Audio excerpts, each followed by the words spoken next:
Hollis Dunlap, welcome to the show. Thank you. Nice to meet you. I don't know if we've ever actually talked before. Maybe I we don't did think once, so. but No, it's I good don't to think talk to you. so. Yeah, but I've been following you forever. I mean, I've Yeah, been a same. fan for, as long as I can, as long as I've had social media. Cool. Yeah. Yeah, I think I've probably followed your work that long too. And, obviously, mutual feelings. No, I It's appreciate nice that. to talk, man. Yeah, Yeah. it's good to talk. And where are you located exactly? I live in Connecticut in a small town called New London. Okay, It's about 20 minutes from the school where I work now, Lime at Academy. Lime. Man, Yeah, Lime which is Academy has got the lineup. I know we have a good thing going right now. Holy It's moly. really great. It's great. It's there. Yeah, I agree with you. I think Yeah, I it's always a tell my good vibe. students, I'm like, if I could study anywhere, it would be Lime, Yeah, And I'm like, thanks. I but agree, if you man. go there, I'm not going to be hurt. But Yeah, no, I'm sure you're doing good stuff too. I think like we do have a good group. I mean, Lime, I went there in the 90s and it has been through a lot of changes, yeah, it's been wild. Um, so it's like weird, but I definitely think, you know, right now it's the closest it's been to like what it was supposed to be in the first place since then. Right. Like since when it was founded, I would say it's definitely focusing on those, fundamentals. So, So what um, happened exactly? So you were there in the 90s? It wasn't it relatively new in the yeah, 90s? no, I mean it was founded in 1976 It's by that old. Elizabeth Gordon. Yeah, it's been around for a while, and I still am in contact with some of the artists that went there a little bit earlier on, like a little bit before me. But I don't know the entire history. I know around that time it was founded by sculptor Elizabeth Gordon Chandler, and maybe some of the other instructors. I'm not sure, but like Dean Keller came on pretty early. Um, and some of the other teachers then. I know Aaron Schickler was there, great American portrait painter early on. But I studied in from 91 or from 95 to 99 with like Dean Keller and Peter Zallinger and Jerry Weiss, Steve Sheehan, a bunch of other painters, Susan Stevenson. Now I'm going to feel bad not naming every one of them, but it was a good group when I was there, very kind of diverse faculty. So you'd get it was almost like the strength was also the drawback because it was good because you were exposed to like realist artists, but each of them had a different technique. But it was also you kind of had to find your own way within that. Like if you wanted to do academic art, you still had to really know what you wanted. Like, it's the same thing. Like repetition is what's going to make you improve at that sort of thing. And so I really picked the teachers that I thought would offer, like the longest poses, working from life, like, and now it's even more. We've got, we have a 5 week pose now like the long pose is 70 something hours on the same pose. Wow. I That and is I never long. had Yeah, I never had that. So the long pose at Lyme right now is 5 weeks, 3 hours a day for 5 weeks. So it's five times uh or so it's three times So 75 25, hours. yeah, 75 hours, yeah. 75 hours and you spend a week drawing, transfer the drawing, very academic. I never had that. The longest poses I had at Lyme were probably 20 hours, Mm-hmm. if that. You know, which in a way it was valuable. You had to really.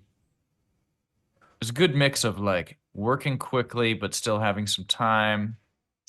But I'm a little envious now of some of the students. I'm like, man, I wish I could just do a 70-hour painting. I'd like to see what I could do. I mean, I don't know. Hmm. What do So you think it's if you had interesting. to pick one, and maybe you're not allowed to say this because you're on the staff and you just have to agree with what the staff says. I don't know, but if Yeah. you had to pick one A more short pose education or a long pose education, which do you think would be more valuable? I ask that because I've often thought about that. We have a relatively long pose here. I'm trying to think. Hmm. It's like 12 sessions times 3 hours, so 36 hours. That's great. Yeah, but sometimes I wonder, man, maybe I should Yeah. have like a short pose so they learn how to draw and make fast decisions. I don't know. I'm curious. What do I you think think? about that. I think about it all the time, man. I mean, I teach at Lyme. I teach the long pose with Jordan and Amaya. And I don't know if Alex is doing it now too. He might be. I'm not sure. Maybe he's not doing it yet, but I'm sure he probably will be at some point. But so the cool thing with our long pose is that like I teach on Monday, Jordan teaches on Wednesday. Maya, I don't know if she does Wednesday or Thursday. So we all teach the same pose. So the Really? students get our slightly different perspectives. Yeah, so it's the Wait a same minute. The pose exact same each day. assignment, essentially, the exact same drawing or Well, painting, you're all yes, so commenting we on. exactly right. So we set up the pose on like a Monday, and so I'm teaching Monday for 3 hours. Then Jordan is there in the Tuesday morning. And yeah, the students are working on the same painting. So, So you would have to uh, really be focused on principles because if Jordan and you painted the same painting, it would look completely different. So you can't yeah, be we saying, have, I think you should be making marks like yeah, this. exactly. Well, we do. I mean, we paint quite a bit differently, but we try to focus on the similarities. Like basically, since we both are drafts people at the fundamental of it, it's like Mm-hmm. we focus on the drawing and measuring and proportion. Even though our technique is different, we have enough similarities where we're a lot of times we're teaching students how to measure and talking about proportions or anatomy, things that are universal, you Mm-hmm. know. Right. And I wouldn't be like, and sometimes, yeah, there are differences. Occasionally I'll say something and they'll say, well, Jordan told me to do the opposite. And I say, well, that's different perspectives. And I've always, that's always going to happen to an extent. But we've had surprisingly little of that. Like, I think that students understand, we get a certain type of student a lot and they understand there's going to be some differences. And we just talk about that, Mm-hmm. and we work through all that. It's all about communication. And, you know, we're also nice. We're nice people. Jordan and I are also friends, so it's not like, and I'm friendly with Amaya now too. I've gotten to know her. So we all have our differences, but we have a lot of similarities and, so we Yeah. make it, I think it's cool. It I sounds love, awesome. yeah, I mean, I love working on the same pose with the students and having the different teachers talk about it. But I also teach shorter pose classes, like tonight and tomorrow. I teach shorter pose at night there. So we try to give them that perspective too, where I'm like, all right, put some paint on here, let's go. And don't be hesitant. And because, when you get out of school, you're not going to have a 50, 60-hour pose. You might get your friend to pose a couple nights.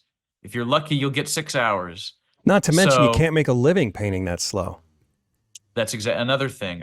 So I tell them, I really am trying to strike a balance where I don't want to pressure them to be fast, Right. but it doesn't hurt if you are fast. No. It's gonna be a hell of a lot easier to paint if you want to work from life, and like, look, I mean, well, I'm sure we'll talk about this, like I'm not against working from photos, but I definitely think it's a different thing. Yeah, it And is. I'm kind of becoming against it, I guess, Oh, I and can't wait to talk about this.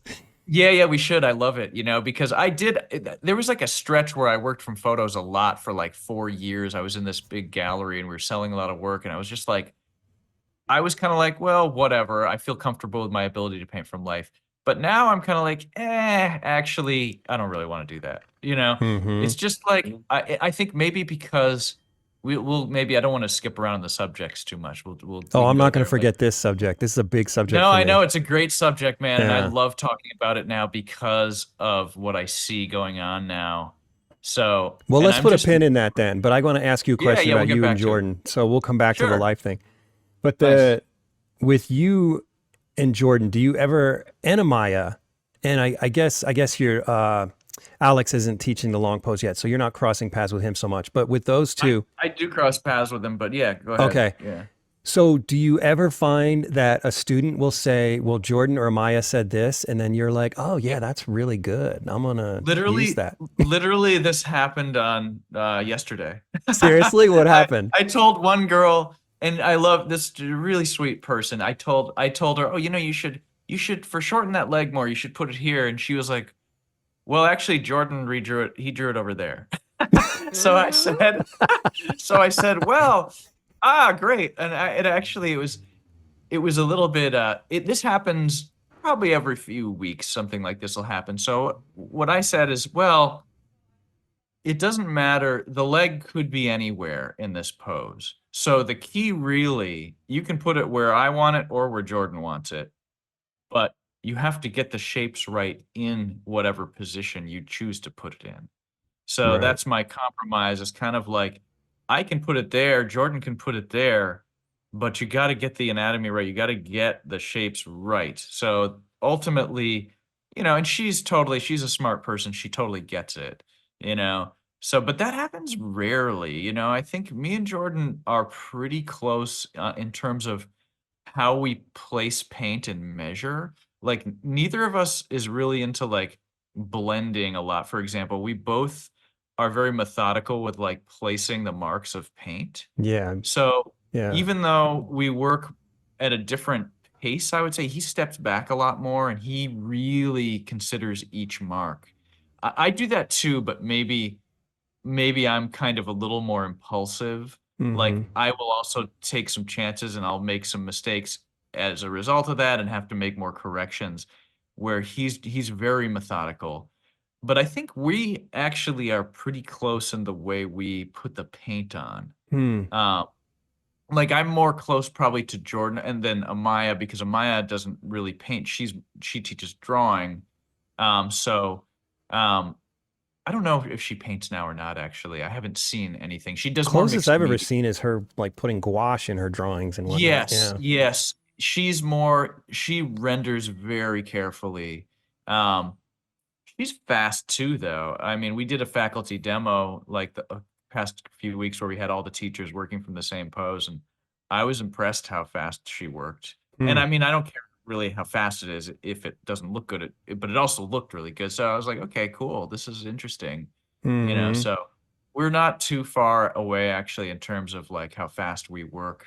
Right. Um, I got fast because of how much painting I've done from life over the years. Like I You can think the tell more you're you paint, fast by the way you paint.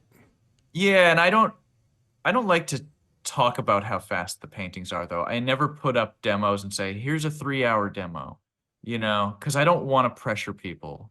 You know what I Right. mean? I don't Right. care. I really don't care, how fast it is, if it looks, does it look good or not? Mm-hmm. Um, so who cares if it's a 2.5-hour demo? I'm like, I don't care. Right. I'm just Right. like, but I do think that, having painted like landscape on site for years and years probably made me faster Mm-hmm. because you're dealing with changing lighting. And Landscape. I don't remember seeing a lot of landscapes from you. We got to talk about I that haven't, too. Okay. yeah, I don't do as many lately, but I used to do it all the time. Really? Yeah, like every week I was outside painting at least once a week. Oh, we got to find some of those later. Yeah, So, okay, another one to talk about later, but I don't think I don't think I phrased my question very well. What I sure. was asking is, let's say you go up to a student and you say, "I think you should change the leg position," right? Oh yeah, Have you ever had a sure. situation where the student said, "Well, Jordan or Maya said this," and you're like, "Oh yeah, that's better," and then you feel like you learned something from what the Oh, student said definitely. that they said to do? Oh, yeah. Well, I would say the main thing, I've gotten a lot better at measuring because of Jordan and Amaya. Um, yes, like I used to kind of just measure the head lengths and wing it a little bit when I would Mm-hmm. paint. And because of that, I would make tons of corrections and it was like kind of a nightmare. And now I've learned from working with them just much more careful measuring. I would say that's the main thing that I've been like, oh yeah, you should do that. That's a good idea. What just kind of like measuring are finding, they doing? You're not doing well, site like, size at Lime, are you? no, no, not site size. Just comparative It's all measuring? it's all comparative, but just like finding the midpoint of the figure, finding the quarter points, Okay. um, is a huge thing that's helpful for me. And I used to do that, but not like rigorously. Um, I would say, and just also color things too that Jordan does, I think that are helpful for students. Not chasing the color around too much. Like I always used a relatively simple palette, but I use a simpler one now, which I like, you You know. do. I So didn't expect to I hear kind of that. use what Jordan uses now, pretty much, or something similar, like black, red, yellow, white. Um, Hmm. like a Zorn palette, they call it, Yeah. that sort of thing. I would say that's probably the main thing that I see is like, without I don't know if I can think of a specific time. It's more this happens a lot though, where it's like measuring points, and I'm like, okay, that's good, you know. Um, So you a lot of both times, used a limited Zorn palette. That's interesting yeah. I because mean, I I'm had doing a. a painting now. Oh, go ahead. Yeah, I'm sorry. No, I'm doing a painting now where I added ultramarine blue also. Um, but I haven't used it very much. But you Huh. can see like this drapery back here is Yeah. kind of a violet color. So I thought, oh, the blue might look pretty to use in that a little bit. You can Really? actually, oops, you can I never see, would have expected that. I think of you as being really colorful, but that says a lot about how much mileage you can get out of a limited palette, I guess. well, you've probably seen some of the other paintings I've done that have like wilder color where I did use like phthalo blue or Okay. viridian. So I've done those too. Every once in a while, I totally change it and use a bunch of cadmiums and magentas and Right. just do like, so I like to kind of change it up sometimes. Um, Hmm. but yeah, I really like the kind of Zorn palette thing for figure paintings. It does. I've tried it one time and I was surprised how much it simplified the process. Yeah, I mean, it I doesn't don't make know. it I mean, easy. I mean, when I say simplify, I don't mean no, makes it easier. It just no, I understand. less balls to juggle. I mean, I've seen your work where I could tell you used a lot of colors, but you obviously have a good enough eye, and your drawing is good. Dude, I have Fundament, I mean, 28 to 30. It's stupid. well, I mean, if you draw well, so the better you can draw, the better you can get away with with craziness. So yeah, um, yeah. I think I always tell the students to like Jordan usually will mix like a color string that doesn't have a lot of blue or cools or blues for the students to start with. Mm-hmm. And sometimes, so he kind of encourages me to let the students branch out of that a little bit since I'm more, I guess, known for that, or at least that's kind of my job there. But it depends on the student Right. if we let them do that or not. Oh, well, that's kind of Like if cool. So you're they, taking it each yeah, student based on their own individual strengths and weaknesses and working with them. yeah, some of them are more comfortable, some of them are more accomplished at drawing, some of them have more experience, some of them Mm-hmm. really need to focus on the drawing, so we really encourage them not to get too wild with the color. If I feel like a student, like tonight in the class tonight is the second and third year students like painting kind of alla prima, and kind of whatever they want to do, I will let them do if they can defend it, Like if they can tell me a good reason why they want to do something, I'm definitely open to that. Hmm. Um, so, um, oops. I was like, it's undraped. Am I supposed to like Yeah, take just off my take it shirt or completely off. something Yeah. on that? But yeah, no, I yeah. So I think, I guess to kind of summarize it, we have our different approaches, but we make it work. Yeah. Yeah. Like I And said, man, I mean, shoot, if I lived in Connecticut, I'd probably sign up today. I smart. mean, yeah. Hey, we would love to have you, man. I mean, No, as a you'd probably be student. teaching there. You'll be teaching there. Well, we actually have students that are teaching there now too. That they get so good that um they're amazing. So now they're teaching That's there. awesome. But That's how it should I be. mean, and in terms of like the old Lime or the Lime now, I mean,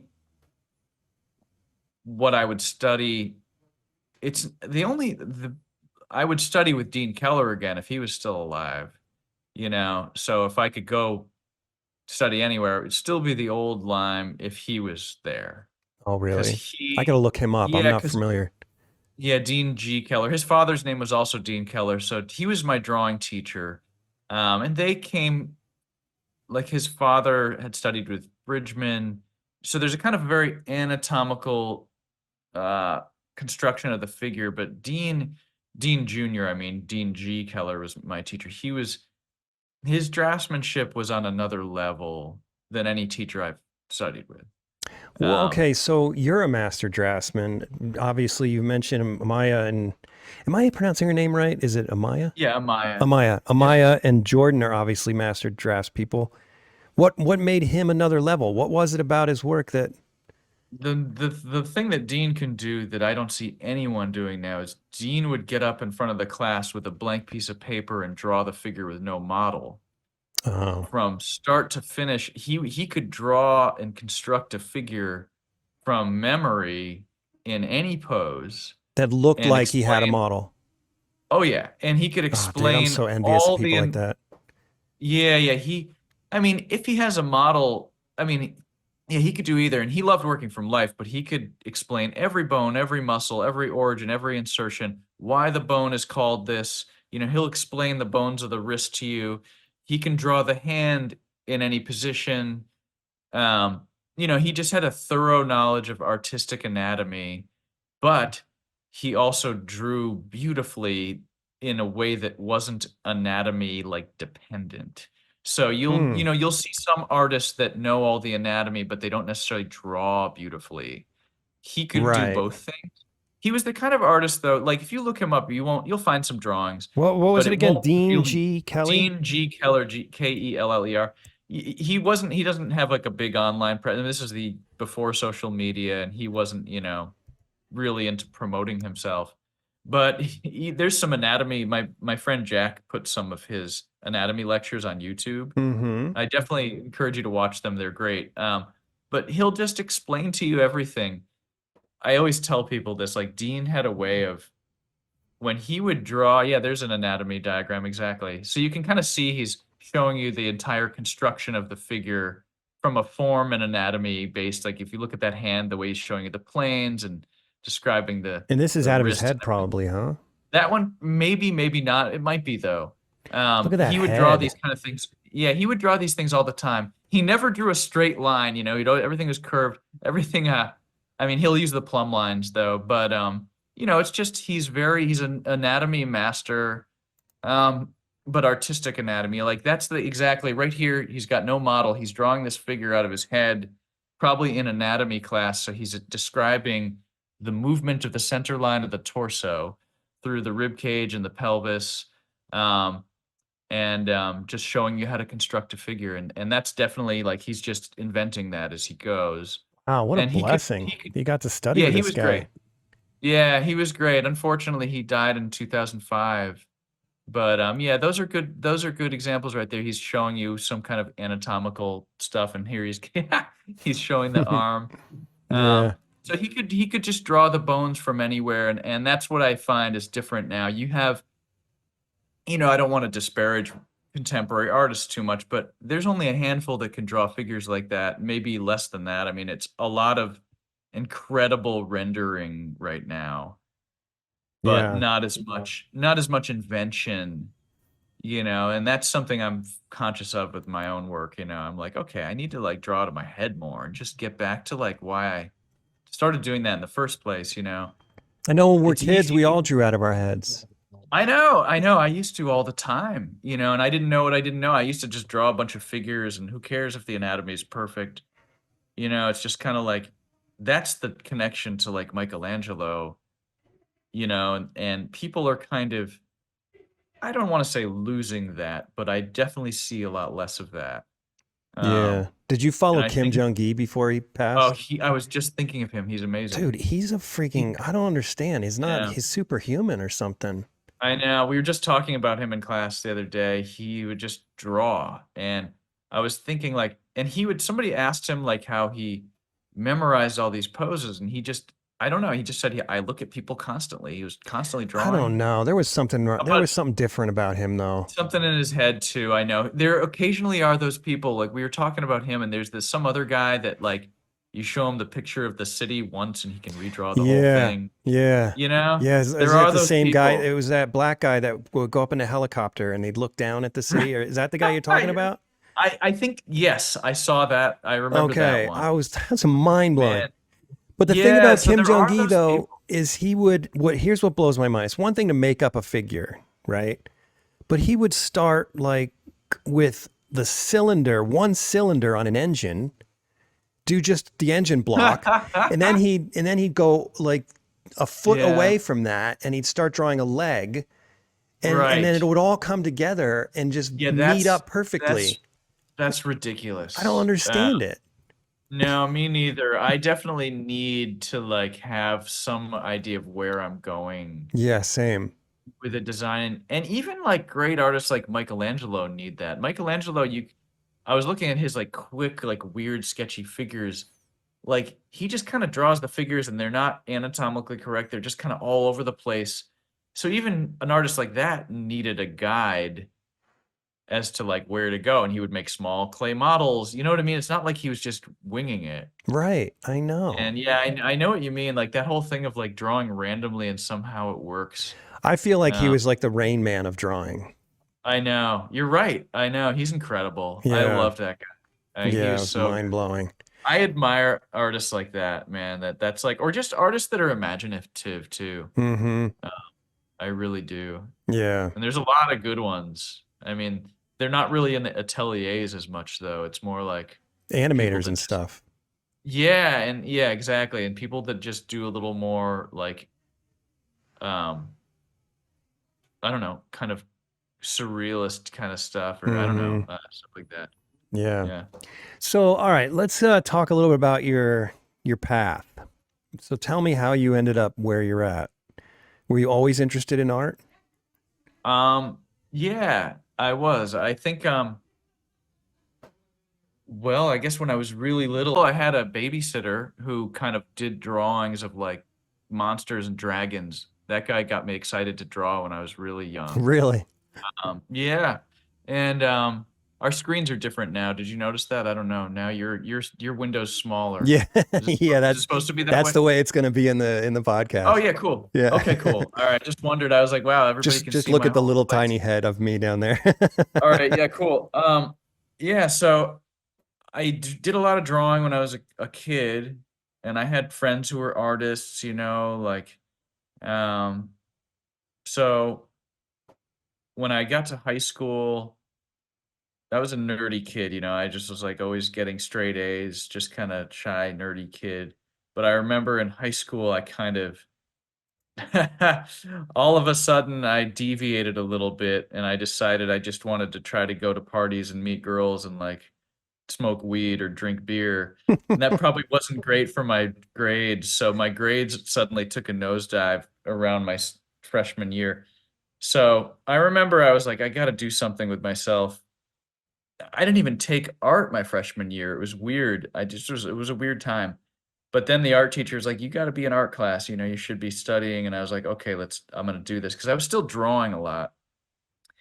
So I took art and I got really interested in it. I got into the figure drawing, and luckily there were after school figure drawing classes at Wait, my high what? school.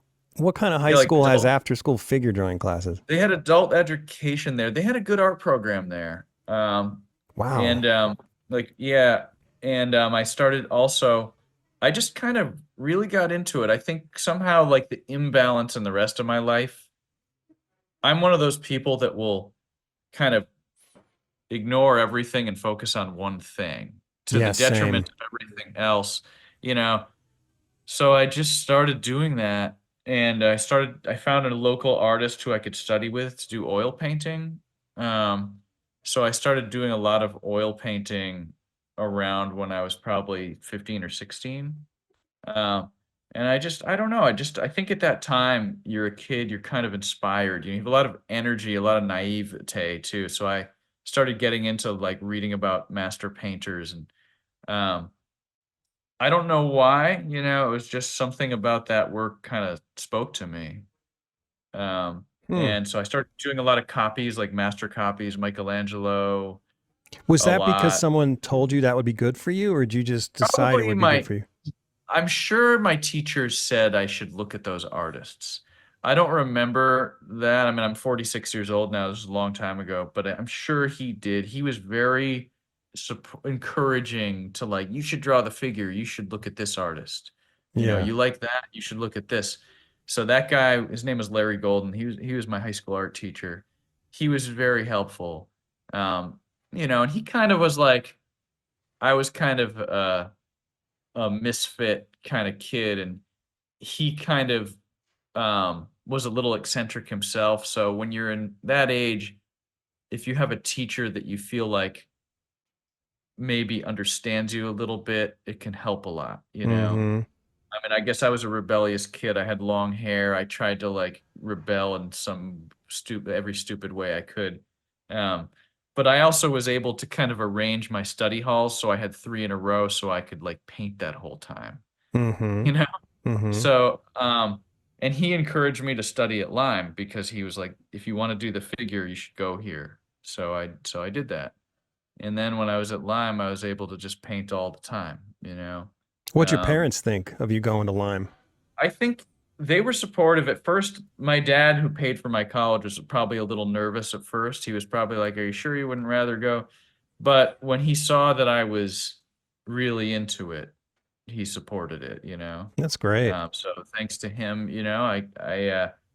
So, and obviously, you don't really, I'm sure, like at any parent, you're probably nervous about what your kid wants to maybe do or not. You don't know if they're going to make any money. So I felt like if I'm going to do this, I better get good at it.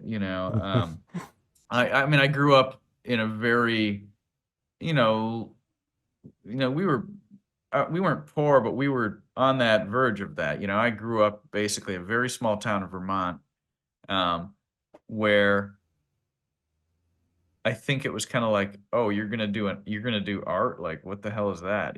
Kind of Yeah. like, you got to make a living, you got to get a job. So I felt like, well, if I get good at like a skill based, I respected a skill based art because I feel like it's a little more connected to normal life than like installation art. You know what I mean? Like Right. which I never was into. Unless you're installing a bunch of paintings or sculpture in a room. You know, I'm Yeah. I'm into art that has a connection to things that feel fundamental to me. Um, so yeah. And anyway, so I went to Lyme, did a lot of painting there, and that's it. I started working with some galleries as I got better, had a bunch of shows, and you know, Man. um, So, how long did it take for you to feel like, okay, I can actually do this thing? Or did you always feel that way from day one? I I mean, do didn't this feel as that way in from day one. not, support myself, like, Yeah, not I live in would a say tent. like probably 4 years. When 4 I years from first the was time you doing, started at Lyme? I would say no, probably 4 years from when I started painting, Okay, from when which you was left like when Lyme. I was like, so by the time I was like 18 or 19, I knew I was gonna do that, and I knew I Oh, could. before you even got there. Well, no, I would say at Lyme maybe I figured out, okay, I can sell work, I can do well at this. So probably I mean I remember when I sold my first painting at Lyme, it was in the student show my first year. And I sold a painting for like $550 at the student show, which at the time was a lot of money, and all the other students were like, wow. So I was like, okay, I can do this. And the community there is supportive too. Yeah. So if students are excelling there, there's always someone generous there who will buy their work. Yeah. Like a lot of communities have that. Not, I mean, probably not everywhere, but a lot of times they're generous people. So I knew that if I worked hard, good things would probably happen. Like Mm. anywhere. Mm-hmm. It always comes from the work, and it's like, and if you work hard, something good always happens, almost always. Yeah. So that's the way it was. So I think probably my first year there, I knew that I'd be able to do something, you know. That's Um, great. Yeah, yeah, that's nice. You yeah, know, when you told me you sold your first painting for 500, it reminded me of when I sold my first painting.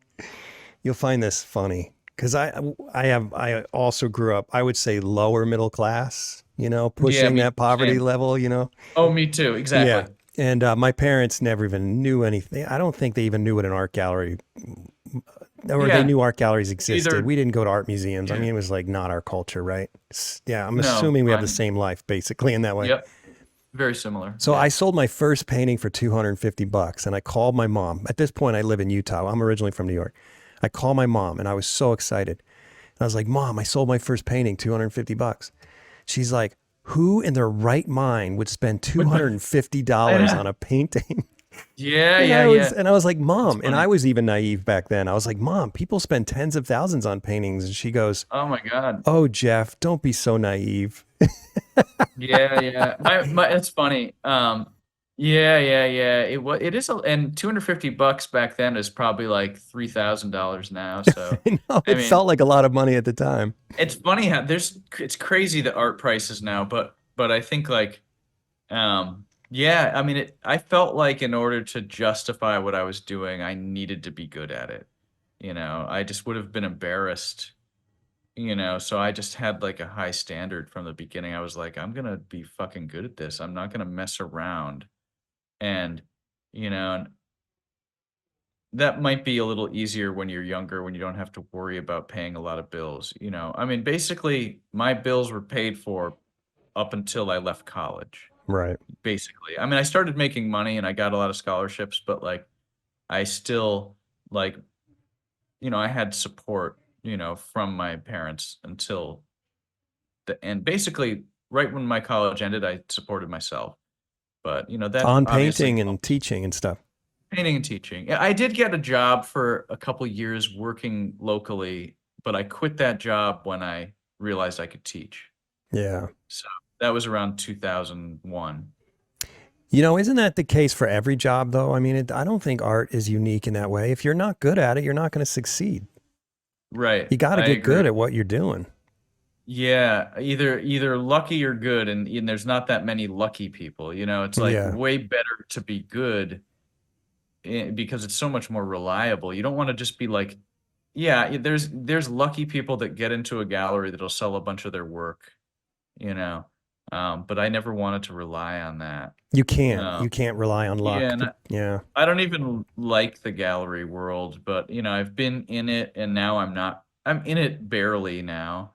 Um, I wouldn't mind getting really back into it and finding another gallery to sell a bunch of work, because I'm just kind of like accumulating hundreds of paintings. So I should probably try to make some money. So yeah. Yeah, I'm I not a mean, huge fan of the gallery scene I mean, either. I love having a show. I mean, I just I'm looking for like the right thing, and sometimes if you worry too much about the right thing, you don't do anything. Mm-hmm. And that's kind of typically what I do. So yeah, Mm-hmm. So, okay, so let's actually start talking about your work a little bit. And I want to just jump right into this life conversation, working from life. And I find this oh interesting yeah, because I yeah, I stopped working from photos back in 2008 because I wanted to prove to myself that I could do complex things. yeah, And I was man, doing multi-figure. So it was like I wanted to prove to yeah, myself that I could do it because I knew that people had done it before the camera. And I'm like, I want to see if I can do it without the camera. And I did that yeah, for 14 years. And then COVID hit. And now I'm using photography again. yeah, And so I find it interesting that you're at this point now where you're like, I'm done with photography. I just want to yeah, paint from life. Tell me about that. What's kind of what are you yeah. thinking about? Well, first of all, it's cool that you're open about it because so many artists are not, and it's this weird, ambiguous thing now. Um, I just, I think like, so I worked from life for like only for the first probably 15 years that I painted. And it wasn't like and I wasn't even against photography. It just never even occurred to me to use a photo. Yeah. And I don't even like it when people call them references. I'm like, it's a photo, it's okay. But I mean, if it's a beautiful, and also if it's a beautiful photo, I mean, paint it. I don't care. I mean, I just but anyway, I think so I only worked from life. Then I was in a gallery in New York for a few years, and I probably had 4 big shows with them, and I would say 50% of the work I used photos with. And I would also work from imagination on them and work from life also. It was kind of a weird mix Yeah. where sometimes I would start the painting from life, finish them from the photo, which I don't like doing anymore, but I did a lot of that. Mm-hmm. Um, and I did a couple paintings where I don't even have Photoshop, but I would just like edit the photo to get colors that I thought were beautiful. And then I would base a painting on that kind of, I don't want to say loosely, but they weren't like direct copies. I would take my favorite parts and maybe, because I'm not really a good photographer, so I would inevitably something with a photo would be wrong, Mm-hmm. so I would have to still invent something. So it wasn't like I was kind of doing this paint by number thing. It was still very draftsman based, I think, Mm-hmm. and I would change the proportion where, like, if the hands were distorted or something, I would make them smaller, just manually so it still looked okay. Mm-hmm. Um, but I guess a couple of years ago, I just got bored of that though. I think like not just that, I think the more I see, especially I think lately the AI stuff has almost made me even more think about this. I just It's want to the go, rebel in you. well, yeah, right.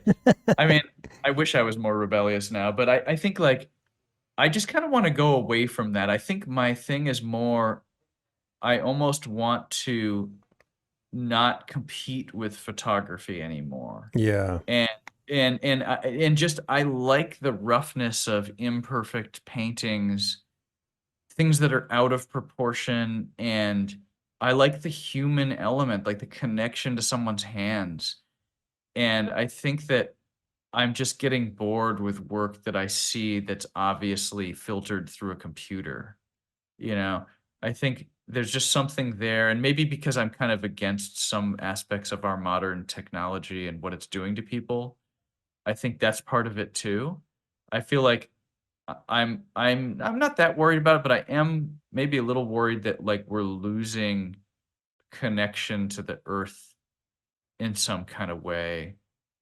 And me Mm-hmm. socially, it also has to do with my personal life the last couple of years. Like I've had a weird personal life where I've become too much like of an online person and kind of isolated socially a little bit more.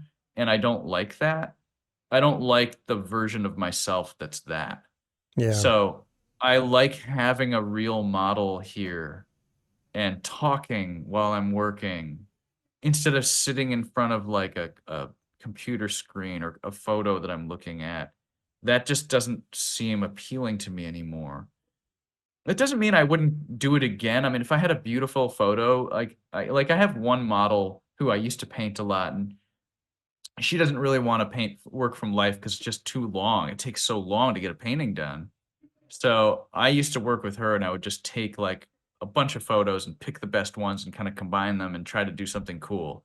Um, but I haven't really wanted to do that for probably really like a couple of years. I don't know. I just since I've been working at Lyme too, I love working from life there, and I since I encourage the students to do it, I don't feel like it's a great example for me to then get out a photo and render it.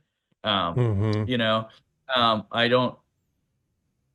And I also think people get better a lot faster when they work from life. I think once you can do it, you're going to be able to get way better results from a photo if you can draw from life really well. Particularly And I'm sure, drawing, right? Because and I could you got to tell chase that the model. well, I could tell that with your work. Like I remember you would do some paintings from life, and I was like, all right, this guy is serious, and I was impressed, because there's a handful of people that can do that now. Really not many that are really good at working from life. Yeah. Like there's some amazing artists though, like someone like Odd Nerdrum who I love, and like I don't think it would even occur to him to work from a photo. Like, why would you want to do that? It would ruin it. And his Mm-hmm. work is so creative that it almost, I like artists like that. It wouldn't, why would you even do it? It would be like, why would I want to? It's like, I don't want it to look like a photo, and I think like that's more where I'm coming from now is if I'm going to do anything in my work, I want it to be more imaginative, and I don't need a photo to do that.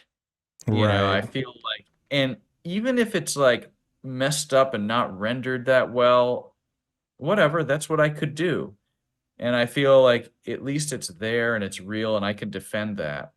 Um, even if my anatomy is not as good as someone else's or something. Um, and I have so many paintings now that I've done from life that I could also like another thing I've been doing is working from drawings, but I'll take the color from another painting I did from life and kind of do the painting, but use the color. So I'll use the drawing, but use the color from a different painting that I did from life, just to Mm-hmm. give me a little bit of a guide. And that's been fun. Um, Don't you, so correct me if I'm wrong, but when I look at your paintings, I don't think you're copying color when you see it. I think you're taking some liberties. Am I wrong about that? Even when you're um, working from life. yeah, I always think I see colors and sometimes they're not there.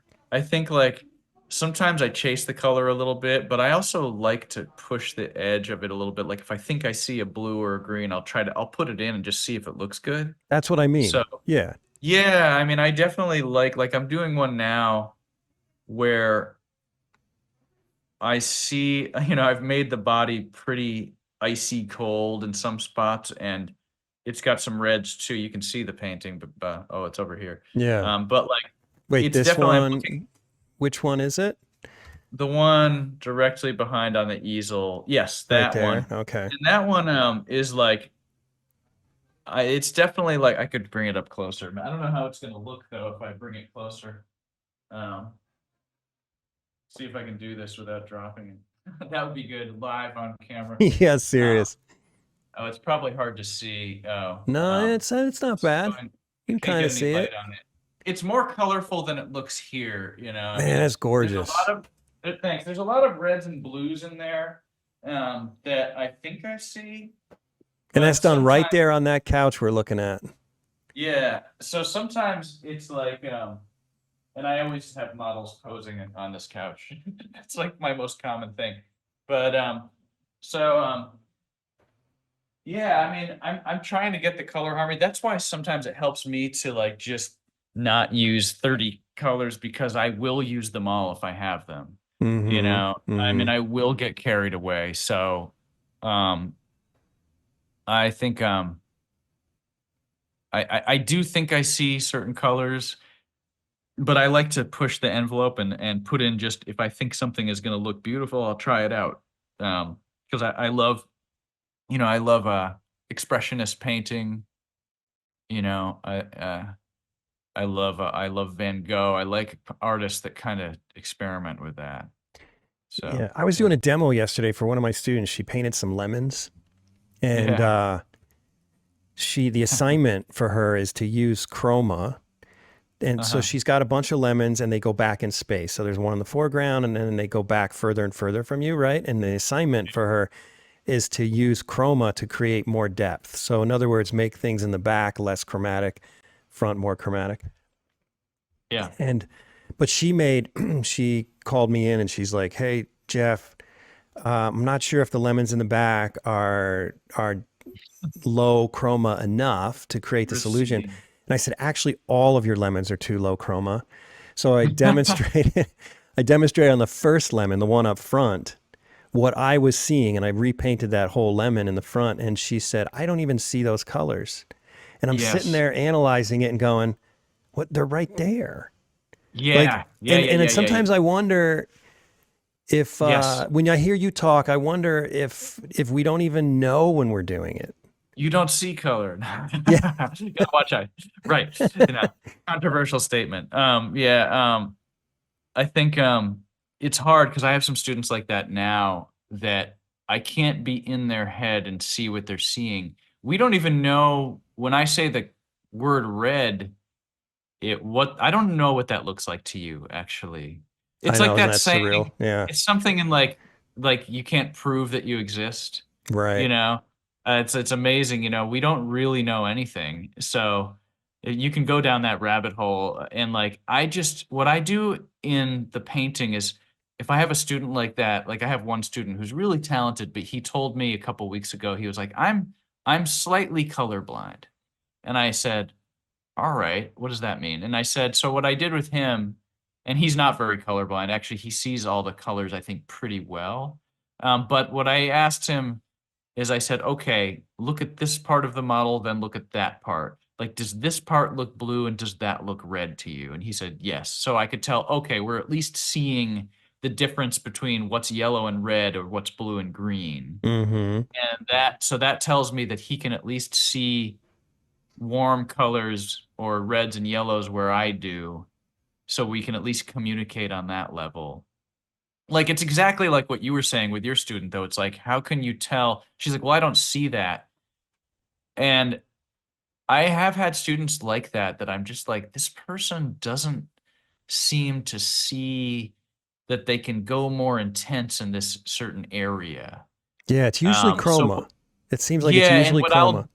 right, and it's the same thing where I will repaint. I'll just paint a little head on the side of their painting and see if, and I'll be like, all right, see this and see your painting and compare the two, you know? And what I want to say is, look how much better this one looks than what you just did. I That's actually not did what I say say, that. but yeah, you want it to look better to them.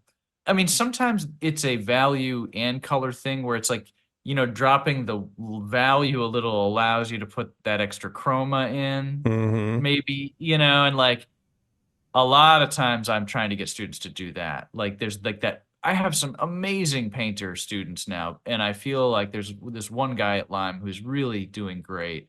And the critique that I usually give him, his painting always looks good, but it's usually like, I want you to just get a little extra color into it. That last bit of color, which that I think he needs, as amazing as he is, and he really is amazing now. But sometimes I feel like I get too caught up chasing color too, though. So I always think about it.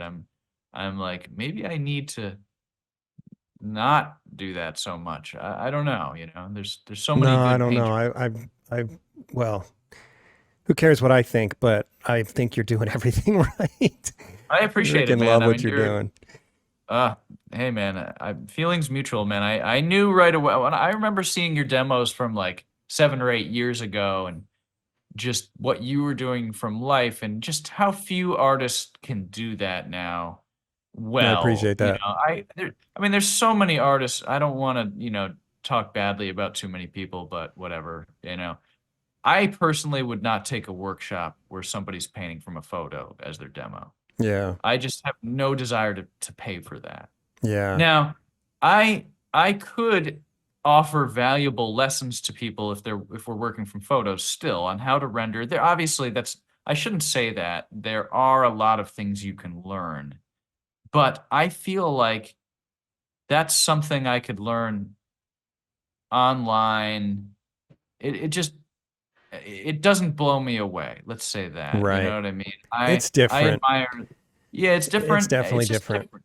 You can still offer a lot, I guess, I mean, I guess, of course, you can render a lot, and a lot of people want to learn to render well. So certainly there's a lot of like mechanical things that you can learn from a photo so I shouldn't disparage it too much because I do think that students could get good at painting through working from photos. Um, Yeah. Less good at drawing though. I think yeah, I think that's I the thing agree. is drawing. I mean, Well, I had a student years ago who I could every now and then, I don't know if you ever get students like this. It probably says more about me as a teacher than it does about the student. But every now and then there's a certain type of student that just, I think it's that they just don't think like I do. So my curriculum isn't really yeah. right for Sorry, them. just in case my buzzer goes off, I'm expecting UPS to deliver some Oh, no frames, worries. so Just take a break something when I you get might it. have to go to the door. Yeah, I agree. You know what? I want to talk about that because I think learning how to draw well is something that I've been thinking about a lot lately. Because I think if people aren't careful, I think people should talk about this more openly, because I worry that people are going to forget what good drawing is. Which, by what I mean by that is, when you work from life and the pose is slightly different each time, the process of elimination that the artist goes through to select the best parts of the pose and refine the piece, that's to me what Michelangelo was all about. Yeah. That's what, true draftsmen who were creating a piece based on what they thought looked beautiful. And, that process of selection. And I just don't see that happening a lot with like really rendered academic work right now. Right. And it's too based on what they need to see from a photo. I think photography has influenced art where people are amazing at rendering. There's a few artists I think that break through that, like Colleen Barry, for example. Her figures have some draftsmanship there, Oh, she's a where I killer can draftsman. see Yeah. she's so good, and I can see her interpreting the forms. But there's not a lot of artists that I see doing that well. Actually, Will is good at it too, Hmm. where there's a refinement to the contours. Um, that's what I really admire.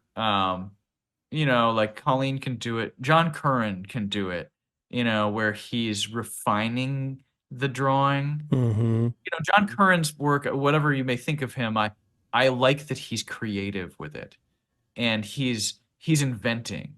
Yeah. And yeah, like the out of proportion on purpose like stuff.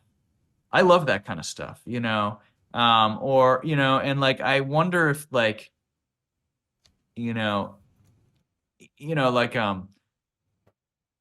people don't, I wonder if people have an eye for quality anymore, and I feel like that's what we should be talking about a lot in like whatever ateliers or art schools it is like being discerning. There's no discerning taste, it's like, Well, there's one desired outcome and there's no room for taste. It seems yeah, like in yeah, many institutions, it's like this is how it's supposed to look. If it doesn't look like mhm, this, it's not right. So, uh-huh, you can't really change up the line quality because the process is so rigid uh-huh, that it, yeah, it dictates the end result. Like right. And yeah, yeah, yeah, I get what you're saying. I'm sorry. no, Like, that's okay. But I got to tell you this. So that, for example, well, this isn't really an example. Maybe it's a tangent, but I don't think it's just photography though. I think that even working from life, there hmm can be such a rigid discipline to keep the model in exactly the same position that students oh still God, can't draw. no, I know, Yeah, I and so know. I remember I was here in my studio and we had an open session. This was years ago. We don't do that anymore, but I invited a bunch of people. Some people from a certain academy came that were taught a certain method, and hmm hmm I'm trying to be selective because I don't want to badmouth anybody. They come to the Yeah. studio and they because they come from this prestigious academy, they thought they were the best thing. I mean, they were gods. Like I was just this little minion of an artist to them. I could tell that they were above me in their minds. And that I was so privileged to Wow. have them show up to my studio and draw Oh, for me. oh God. So Oh we God. drew this model, and because of the way I draw, I don't worry too much if the model moves a bit because I draw it with shape and value, not so much linear. Uh-huh. And so I did during that 3-hour session, I did two completed drawings, and at the end of it, they did 3 lines each. And the entire time they groaned and mumbled and complained that the model was moving too much. And I Yeah, thought, that's there's a interesting. problem with that, whether it's a photo or the process that is so rigid. Absolutely. If it's like you might as well use a photo if your goal is to not have the model ever move and just do a printout anyway. Exactly. And then just use a photo. So I agree. I was probably too critical of using photography because I'm sure there's amazing artists now. I know some of them that use photography that do amazingly creative work with it. Yeah. You know, so I should Well, apologize you're to a those. romantic, and the thing is, I'm using Yeah. photography now, and I totally, as you're talking, I'm just like, oh, man. Like, I No, have this love for working from life because of everything you said and some other things. One, but it's also yeah, I just love being with the model. There's this yeah, one to yeah. one interpretation. It's like I'm creating something based on my experience of that thing, and there's no barrier or no middleman, or you know what I mean, between me and the Yeah. subject. And there's something Hmm. more romantic about that also. Plus, Oh, I there's just the agree. challenge of it, the I personal mean, challenge of working with something living and moving and talking to you. All those yes, things are awesome, I know. you know. Yes. So I'm with you 100%. I But mean, there's a yeah, yeah, value in photography because you can get things done faster, and absolutely. you Yeah. know, And if you're a good draftsman, you're gonna do amazing work with it. yeah, I yeah. mean, I should say this, I really should. I'm thinking about it a lot, and since we're having what seems like an honest conversation about it, which is nice, I think even working from life is limited in the same way as working from photography. It's a true artist like Michelangelo. I always reference him because I think of him as so expressive with the Hmm. figure. Even to him, working from life was a tool, but I don't think he was dependent on it. He's inventing so much. Yeah. Um, and I think that he would probably say, don't rely on the model too much. It's the same with all the Even Renaissance if it's artists. real, that's the reality of it. Absolutely. Yeah. Like when I go to look at the Berninis in Rome, none of the Berninis look like a live model, you know? Like he wouldn't want them to, and he certainly used live models, but he's such an incredible artist. Like the idea of being an artist, of creating something, you know? And it's like that's why I think I love expressionist painters, like Oscar Kokoschka is one of my favorite painters, and he doesn't really care if it looks just like the model, you know? His paintings are amazing. They're better than a lot of rendered portraits that I've seen, Hmm. in terms of expressing something interesting to me. I mean, so really, it's also something that I'm self-conscious about myself because I am good at rendering and I can copy the model, but I also interpret the model. And my teacher, Dean Keller, was really good at interpreting the model, where he would draw the pose from any location in the room and it would look incredible because he knew the movement so well that he could get it to look really good. And I can't quite do that. I can do it, but not on his level. So I've been self-conscious about it, of like, wanting to draw from memory more and kind of create. I remember like a couple years ago, I was trying to get someone that to pose for me in, so, and so I just did these memory drawings of the poses that I thought they should look like, and I was like, oh, this is interesting. I could draw a lot more from memory than I thought I'd be able to, you know. So I was like, oh, maybe I can do this. But so it's kind of like, I guess it's similar. I would have that same critique from life. It's like, and I always deal with this. It's like, oh, the model moved a little. How much of a problem is that for me as an artist? And Hmm. I feel like if it's a big problem, that's a problem with my technique, you Hmm. know? Obviously, you don't want the model going from like here to there, Of course not. like a major movement. I don't even need to work from life anymore. But, I had a model a few weeks ago doing its pretty hard standing pose, and he had his arm outstretched and it's kind of, I was like, all right, is he going to be able to do this pose? And he was moving a lot, but he's trying to do the pose. And at one point, like halfway through, I was like, oh, I can't fucking do this. This is like, I don't know, man. This painting, I was just thinking in my head. But then I kind of decided to not worry about it and keep going anyway. And eventually I kind of got it okay, even though I had repainted his hand 3, 4, 5 times in different spots, Hmm. And yeah, painting would have been cleaner and nicer maybe if the hand had stayed in one location, but it didn't, and it's kind of like But you had to figure what I've been out telling. to connect the shoulder. Yes. Yeah, And how to just with the making the hand, the way you forearm. landed it. Yeah. Exactly. And frankly, if you've got a model with a hand somewhere, as long as it's not too long, you can put the hand anywhere you want. And then your job is just to get the arm in between it Right. and place it. And I would like to be able to do that as an artist. Like be an artist. Like you don't like don't go crying because the model moved. You know, we do have long poses where it is very, I don't want to say, I guess it is rigid, where the students are doing a drawing, they're transferring that drawing with Vine charcoal, and they're painting using that transferred outline. Mm-hmm. But I always tell them, if you think the drawing can be improved, don't stick to your outline, because your painting, you'll never know how good your painting can be if you don't make some changes, you know? Mm-hmm. And sometimes, you're going to make the wrong choice and you're going to have to go backwards and fix it. Um, and, I was talking to another student the other day about chess players because, like the best computer beats the best chess player now 100 times out of So 100. depressing. I know. And that happened years ago. I forget exactly. I was listening to some podcast about these people. But they're incredible though still. But that best chess player is going to make a mistake, 60 moves in once in a while, and the computer won't, you know.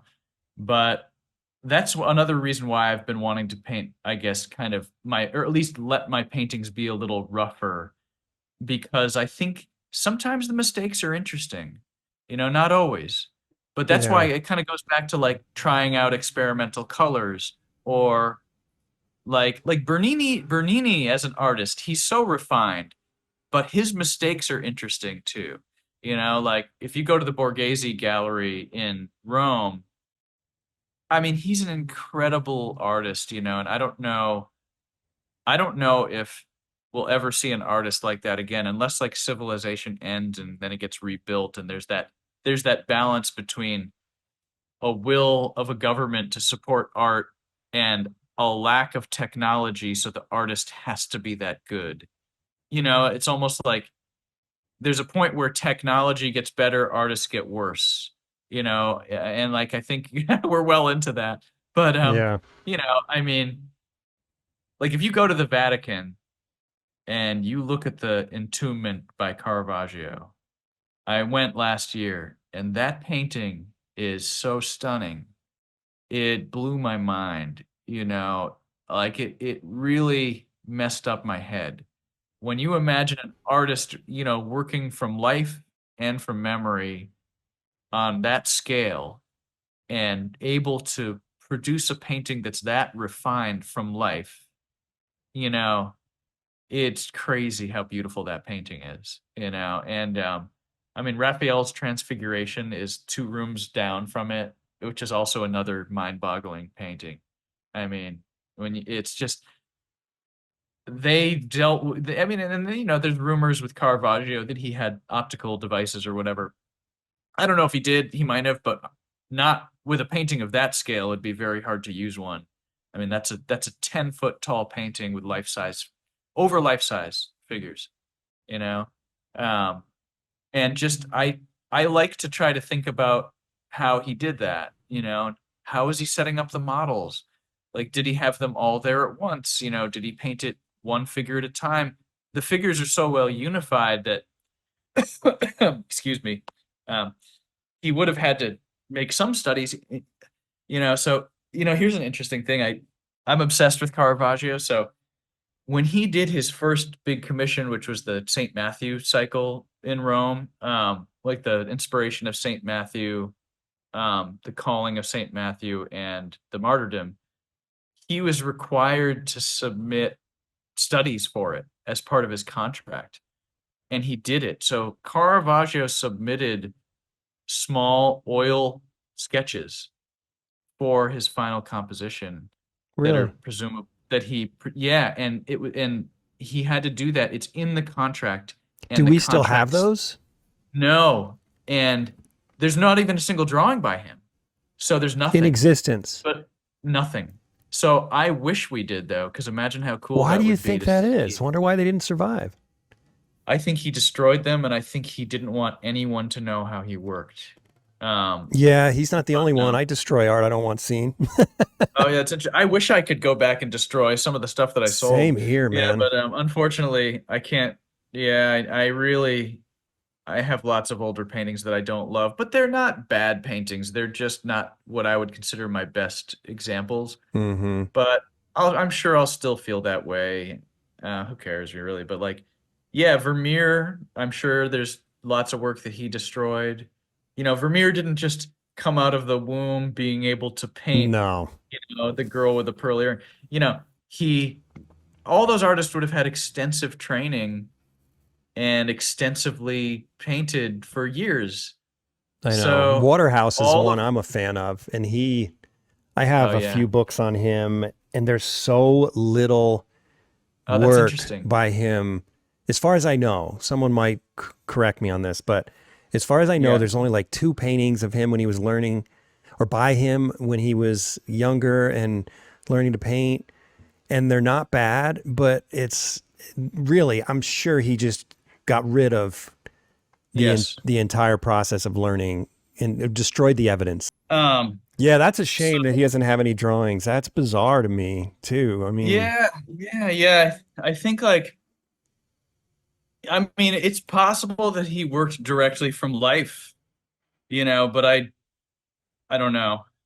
I don't know if you can hear that. Somebody's mowing the lawn I outside can't hear it. No. or blowing leaves or something. But Well, I mean, maybe Velasquez apparently worked directly on the canvas and didn't do a lot of studies. I mean, it's possible. yeah. Yeah, there's some drawings by him, but not many. Yeah. But like, like an artist like Bernini, there's amazing drawings. Um, like he could draw beautifully, and I never realized how good he was. But yeah, I think like they were secretive and they just wanted to have the unveiling of the painting and have it be amazing, Yeah. you know. That's good marketing. Yeah. Yeah, definitely. Yeah. Definitely. Definitely was. Well, let's look at some of your work now. What is the best way to look at your work? Would you rather look through Instagram or your website? Well, my Instagram is probably better because it has more recent work. Okay. But we could Let me do see. we could Where do is your my website, but Instagram? I haven't updated my website in about 2 years. At least not extensively, but we could do both though. But Okay. this has more new stuff. Yeah, I guess. Um, Okay. So this is what I was talking about. This kind of stuff where I'm like oh, that limited color, palette. yeah. Yeah, that one I used probably either Viridian or like phthalo blue to mix those greens. And Phthalo I just blue. tried to I freaking yeah, I scared to just death of tried that to color. yeah, I tried to fit them in. I mean, that one I definitely reworked that a few times. Like I just tried to fit them in the value range. So it's kind of like I had a teacher that taught me about this, which is like using the same value and different color. So within like her shoulder, for example, okay, I guess you can't really, yeah, there, that green is the same value as the reds around it. So it sort of it fits in the value range. So you can really see it down below the shadow on her side of her torso.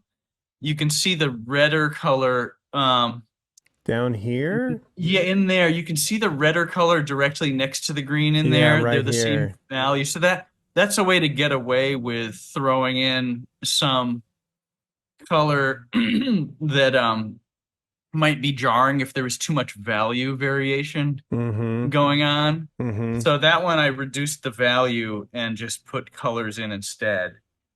Um, That's yeah. that's an interesting exercise Same because value. Yeah. same value, Yeah. different color. It can be hard to find those values when they're completely different colors like that. Yes, exactly. Exactly.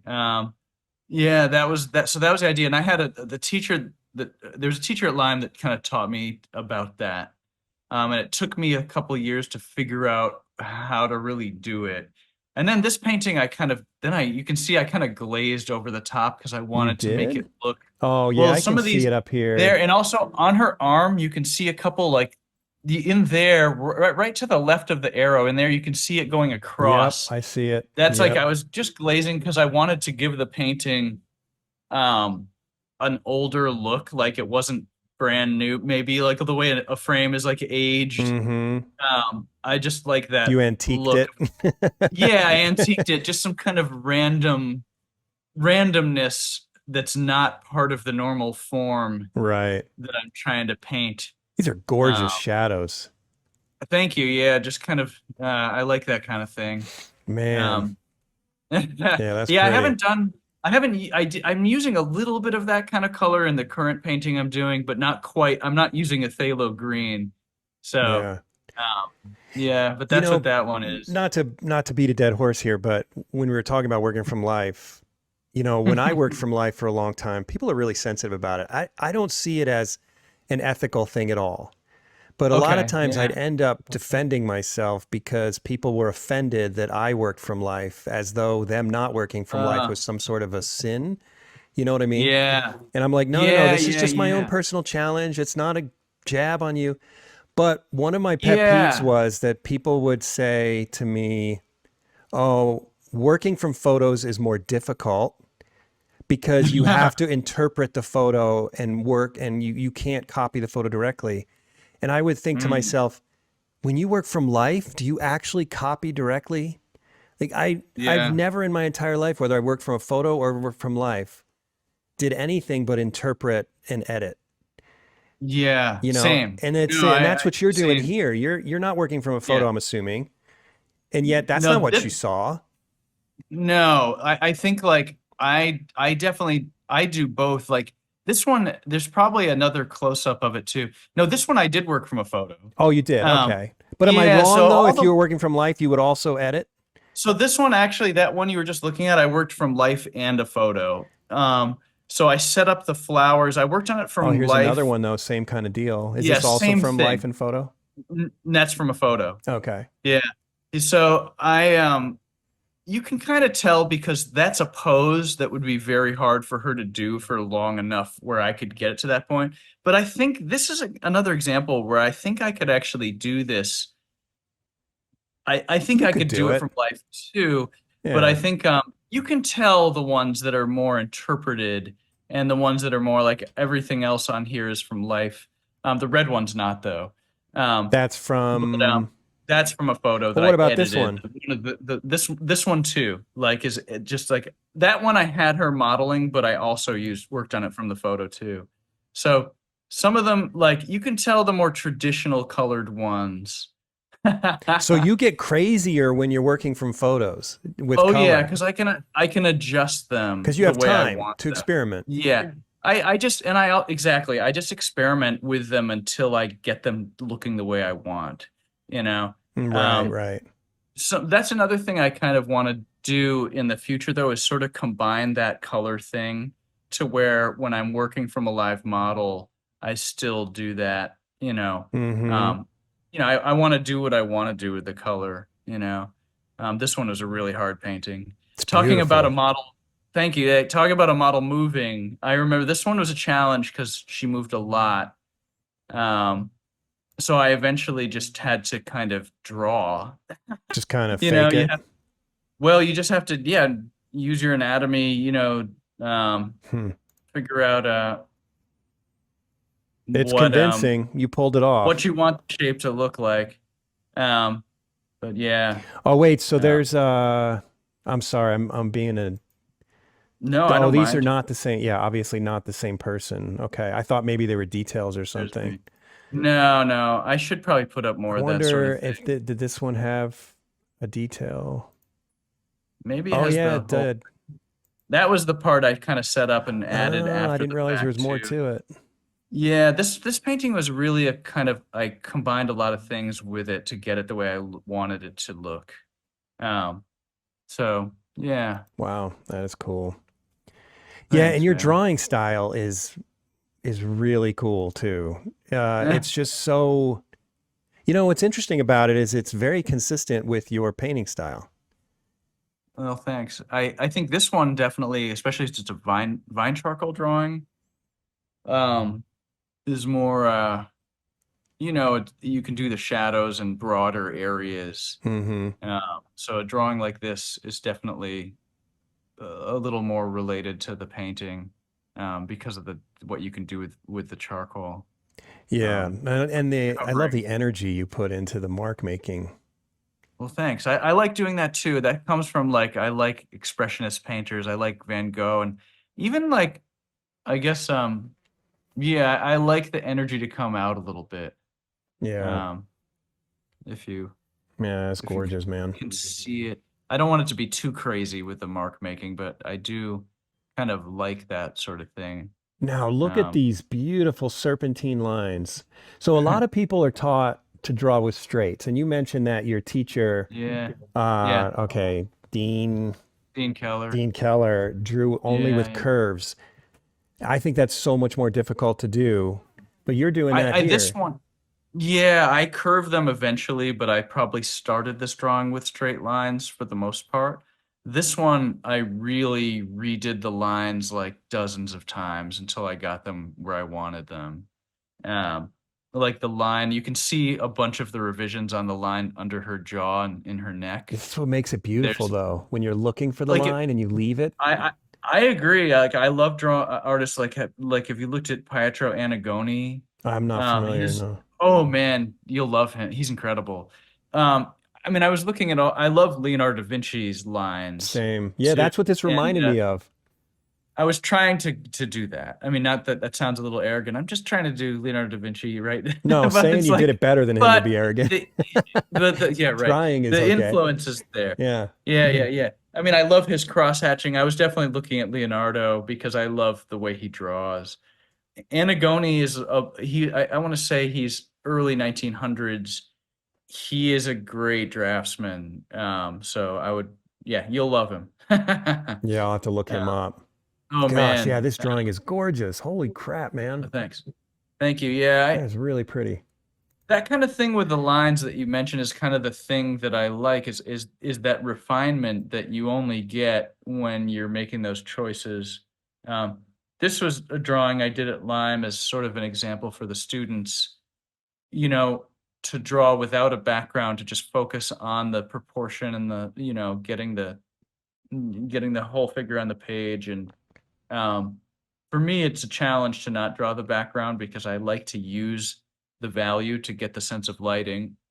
Hmm. So this was, um, and I love drawing models like this, like bigger models. I I know they're so love, fun to draw. So much volume. oh man, yeah. I mean, I love drawing form, so that's been my favorite thing lately to draw this sort of model. But I mean, I'll draw anyone, but um, so Hmm. that's what that one is. You can sort of see some of the revisions and stuff.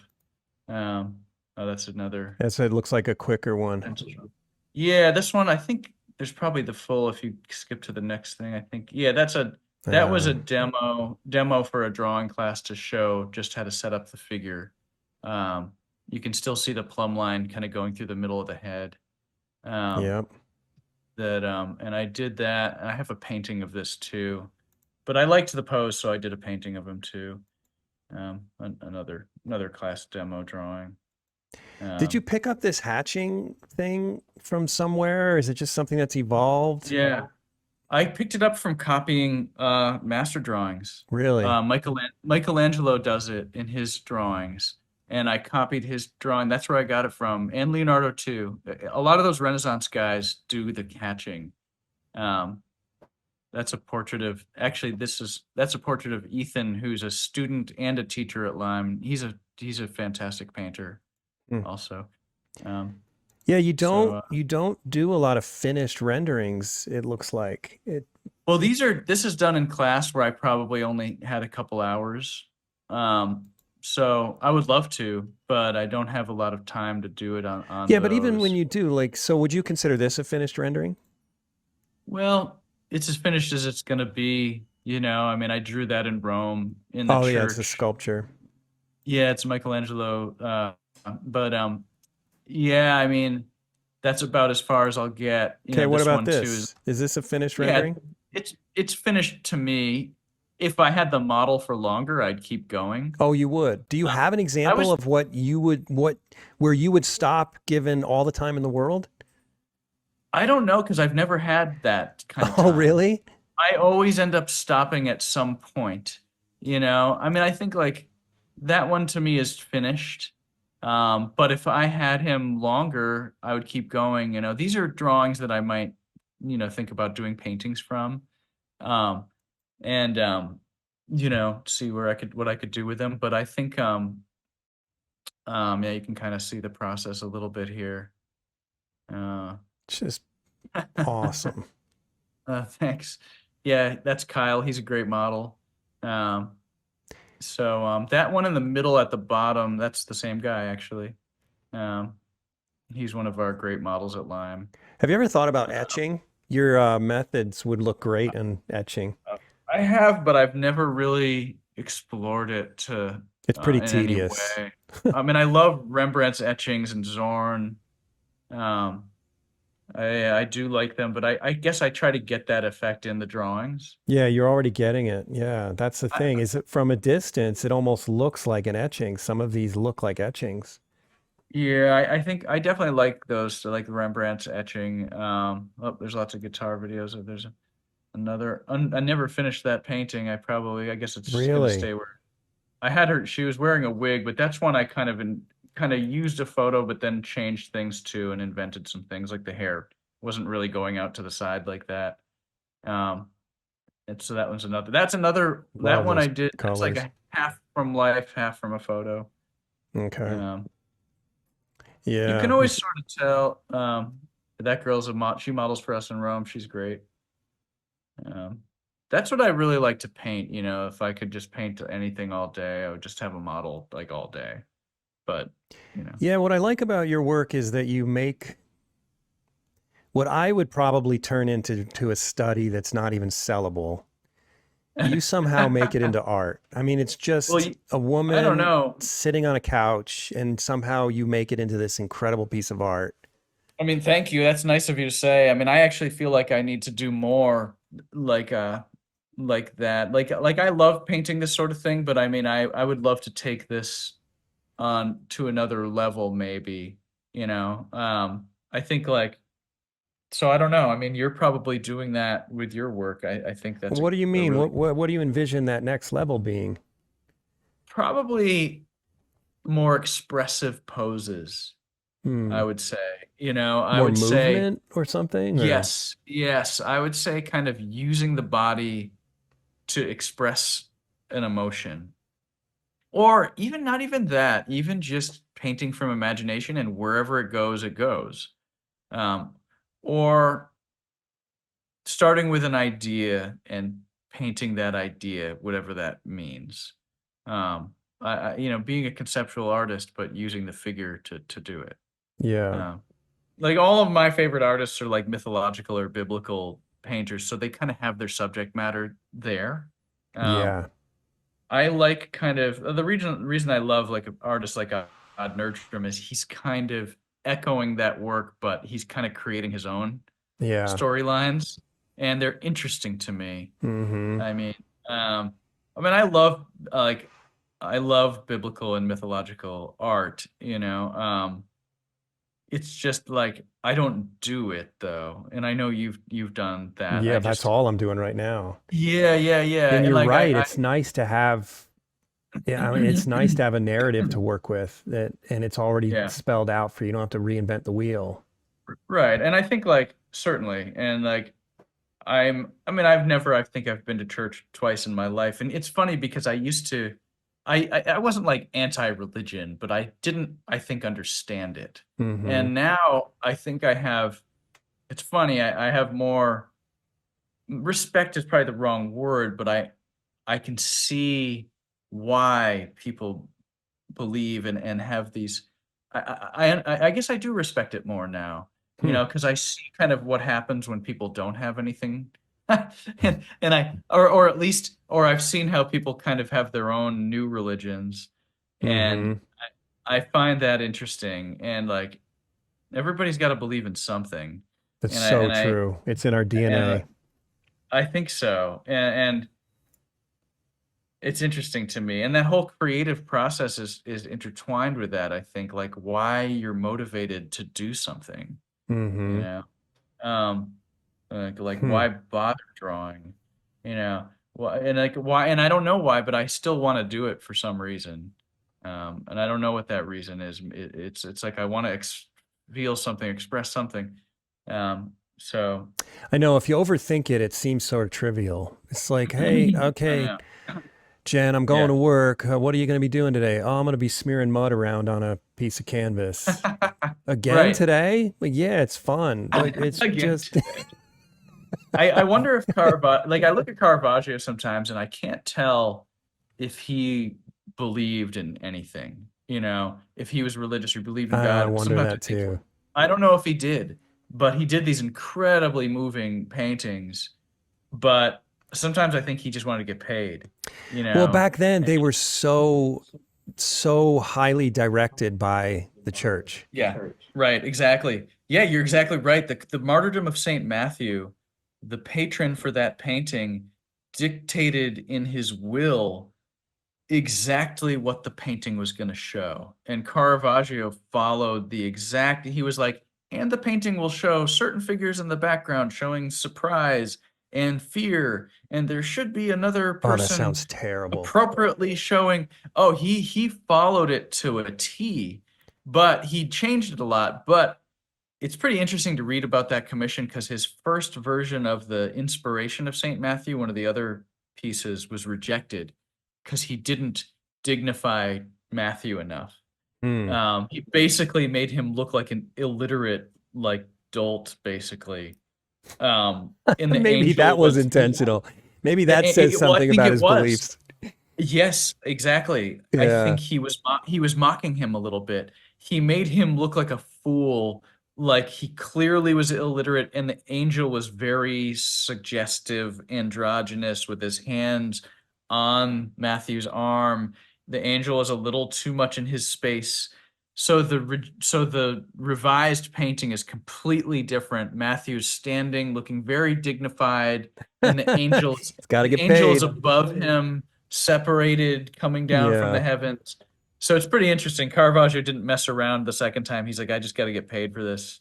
You know, and it's a really equally brilliant painting, but it's pretty interesting to see the changes he made to get the money. Yeah, we're um, spoiled in this day and age. I mean, I'm sure there are yeah, you some can do people who anything. paint for patrons to that with that level of instruction, but I think for the most Yeah, part, that's not the world you we can live in kind of do it. anymore. Yeah, you have a lot more freedom, I Yeah. think. I mean, I So, don't do a lot of commissions, so I'm sure you've got a lot more experience with it. And if you're working for a church, you've got to you can't. I'm sure there's some restrictions there. yeah, no, I rarely work for a church because of that. Oh, you It's don't. no, Okay, no. I My see. stuff's Interesting. mostly private. Okay, interesting. Yeah. So, yeah, I don't like doing commissions either for that reason because it's believe it or not, most of my biblical work is not commissioned. And Mm, that's because of that. I can't I admire those artists like Caravaggio and Da Vinci and Michelangelo and all those guys who worked for the Pope and various other religious mhm. figures and were dictated to so Right. strictly Yeah, because yeah, they yeah. did Pope great work Felix. under those conditions. I can't do it. I've Yeah, the had system. commissions where they just told me a few things and I Oh can't man. I can't I do know it. Michelangelo talks about how he was like a slave basically to like this work. Like the Sistine ceiling is a lot of that was Pope Julius telling him this is what it's going to be. And he still did You know, good work. I don't understand how. yeah, he was too good where they just couldn't mess with him. I guess. Was I think he was just a frankly a better artist than a lot of his contemporaries. I think that he had enough respect where and I also think he was probably really good with people on a personal level where I mean he got in fights with with the Pope. Like I think the Pope was actually physically violent with him on one occasion. Really? Like I think the Pope like actually like hit him or something, No which is kidding. crazy if you imagine Michelangelo having to endure that. Yeah, I think that's a historical thing you can read about. The Pope Julius was kind of crazy, Mm-hmm. like a very smart man, but also very like fiery. You know, he was known to be. I mean, he had like children with like five different mistresses. He was a real. I mean, this is the Pope. You know, I Yikes. think he had syphilis. You know, I mean, these were really interesting people, but like. I mean, Michelangelo endured some abuse, you know. Yeah, that's a It's kind of artist I could never be. I mean, I just oh seriously my don't God, understand oh it. my God. I can't imagine that if somebody actually physically put their hand on. I mean, that's just like Well, no, that too, but I mean, the Pope could have said, "Hey, I want you to paint a painting with a pile of feces in it," and he would make it into beautiful art somehow. I don't know how he did it. yeah, well, yeah, he had a great imagination. I Yeah. think Michelangelo, if you compare him to the contemporaries, like Raphael is his big competitor. So if you go to the Vatican, you can see the paintings that they did in competition with one another. Like before you see, I don't know if you've been, but like before I you haven't. see, I don't know if I'd recommend it. It's incredible, but it's so full of people. I almost passed out from the heat last year. Oh Um, man. but you go through all the Raphael rooms before you get to the Sistine ceiling, and you can see all Raphael's amazing paintings that he did currently with Michelangelo's. And they were like huge rivals. Mm-hmm. Um, but I think Michelangelo kicked his ass. Basically, Yeah. I just think, oh man, I don't think it's even close in terms of expressiveness. The best figures that Raphael ever painted were the ones that looked the most like Michelangelo's. And and the thing is, he died when he was 37. He was being influenced by Michelangelo. So right when he was really getting good, he died. And Michelangelo lived to 89. Um, Hmm. and and and reluctantly he kind of complimented Raphael right at the end. Like there's some incredible paintings that Raphael did that where he was right there, he was getting there, but then he died. Um, but Michelangelo just has these incredible figures like swirling through space in a way that you don't see other artists doing at the time. Like his Michelangelo's figures seem free from the constraints of like a pose of a model, Hmm. um, more than other artists at the time. Like like if you look at the Sistine ceiling, there's one scene in there which is the crucifixion of Haman, like Haman or whoever the biblical. I don't know the story as much, but Mm-hmm. the drawing and the painting that Michelangelo did is a great example of how creative he was. You think of crucifixion paintings, they're always from the front like this, almost always, you know. Yeah. Michelangelo was like, "Oh, I'm going to do something new." So for that figure, he turned him sideways and he foreshortened the whole figure so the hand is coming out at you like this. And it's an incredible figure. And you can just, it's a great example of how creative he was and how he was just exploding the boundaries of what artists thought you could do with figurative work. Yeah. And he did it to fit it in the shape of the corner wall on the Sistine ceiling. So the wall is shaped like this. So he needed to fit a figure in there. It's So, just interesting. so do you think the creative decision had more to do with the space he was dealt, or do you Well, think he was yeah, just trying to be probably. different? I think both. I Hmm. mean, I think he was definitely wild, like with his imagination, but Yeah. 'cause he did it a lot in a lot of other works too. So who do you I mean, think, totally off topic here, but who do you think was a better sculptor, Bernini or Michelangelo? uh, it's a hard one. I think about that a lot. Do you When really? you I do too. see, well, because when you go to Rome and you see the Berninis, it's hard not to think he was the greatest artist that ever lived. That's how When you I haven't been to Rome, but when you man, look at Bernini them, is, I mean, I I'm think so enamored with him. yeah, I think Michelangelo was deeper emotionally though, Really? and more intense. I think Michelangelo expressed something fundamental about living more than Bernini. Michelangelo's work expresses to me the longing of being alive and loving and living and dying and being trapped in this mortal thing better than anyone. That's very I mean, abstract, though. What do you mean by that? um, I mean, can you give just me a like I an actual yeah, the example? feeling I get with Michelangelo is that he is longing to always be better, and he's longing to express something that he can't, but he's trying on an incredibly high level to do it. Hmm. But he is perpetually unsatisfied, and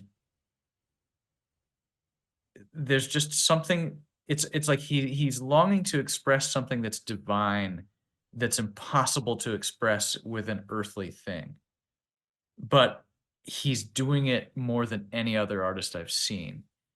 Bernini seems kind of perfect where he's and Bernini's also a little safer where he's careful to not, like, his technique is so perfect, and it's incredibly refined, but it's less intense than Michelangelo.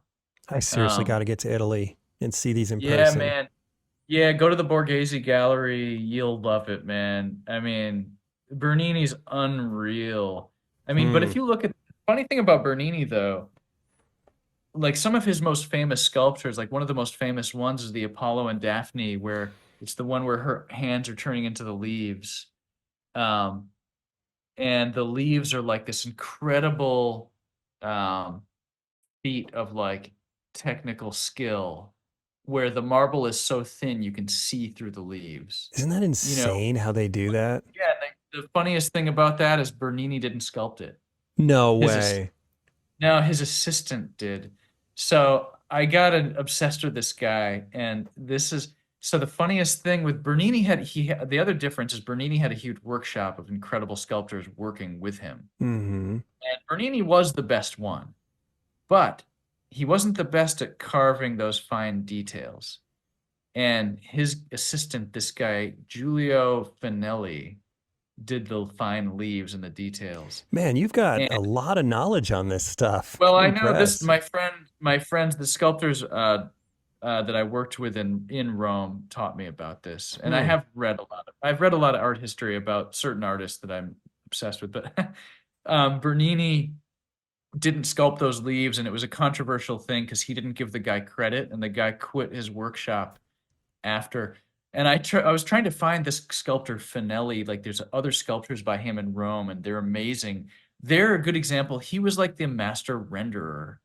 Bernini was the master creator, Hmm. where he was better with the conception and movement and all of that. Kind of similar to now, there's incredible renderers, but not as many master like creators. Hmm. You know, they would do multi-figure pieces. You know, how many artists are there now doing multi-figure work? You know, It's pretty 10? rare. Yeah. I mean, I can name a bunch of really good ones right now, but it's like, I know you're doing it. Adam Miller, um, my Stephen teacher Dan Assail, Odd Nerdrum. Sale, Odd Nerdrum, like not many, Not too many, I no. mean, I'm talking about rendered figures that are like composed in an arrangement that has with a nod to like, Renaissance work. And even And fewer doing it without technology. I think right, I mean absolutely. I I did think, it for yeah. 14 years, but then I think Mhm. obviously you said Yes, Stephen Nerdrum, Assail and Odd Nerdrum. they don't use it much. I don't know exactly who's using what, like who really cares? I mean, No, I know. It's just I point know, is it's I know you, rare. Yeah. I know, and I know, and it's yeah. So yeah, you'll love it when you go. I mean, it'll be great. I mean, I would buy a Yeah. ticket tomorrow, man. My fascination with Bernini is just that he did everything. He was an architect, a Oh, furniture he's amazing. designer, a sculptor. Well, the ultimate guy who did everything was Leonardo. I mean, Yeah, he's my other idol. he really did everything. I mean, he was good at it all. Bernini was a good painter too. I mean, Although Da Vinci wasn't a sculptor. He didn't sculpt, did he? he sculpted, yeah, but he wasn't known for finishing his sculptures. He He wasn't known for finishing notoriously anything. So there was that Leonardo. Yeah, no, there was the Leonardo equestrian monument that he unsuccessfully tried to cast, and Michelangelo like publicly made fun of him Yeah. for it. Yeah, because I was under the impression that Da Vinci felt like sculpture was blue Oh, collar, was trash. oh, right, right, right, Yeah. right. I think he did say something like Yeah. that. Yeah, they really traded some insults back then. I think like Michelangelo inappropriately made fun of painting, like It was calling it dandy like stuff. women's work. Yeah. That's what he said. And Michelangelo, Michelangelo didn't necessarily like women anyway. So, and sad. I Oh my mean, gosh. I don't know what he was thinking, but yeah. That's No, too funny. they were really interesting people. I mean, I love reading about the people, too. Like Leonardo was a fascinating guy. Caravaggio was one of the most interesting people. I Hmm. mean, he was a absolute lunatic. If you've never read about him, I've read a oh my little God. bit. I mean, I know all the main stories, his Yeah, bar just fights and all getting that kind of stuff. getting in fights. Oh my goodness. Yeah, we actually, my friends and I, when we were in Italy last year teaching, we went down to Naples and we actually found the restaurant, which was a brothel at the time, but now it's a restaurant, where Caravaggio basically got jumped by four guys and they slashed his face. They Really? gave him, it was common then, like, so if you insulted somebody, you would have to give an appropriate response. So, um, they don't know if the guys that did this were either they were related to either the person that he killed or another knight that he insulted. So they think that he got really hurt in this fight, and they cut his face like so badly that it messed up one of his eyes supposedly. Man, I So it didn't was know like, that story. Really? yeah, if you read the there's a great biography by Andrew Dixon, the British historian, on Caravaggio.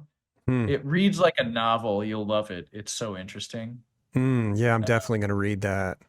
yeah, you'll like it. It's like he's really amazing. He's a total lunatic. He could not stay out of trouble.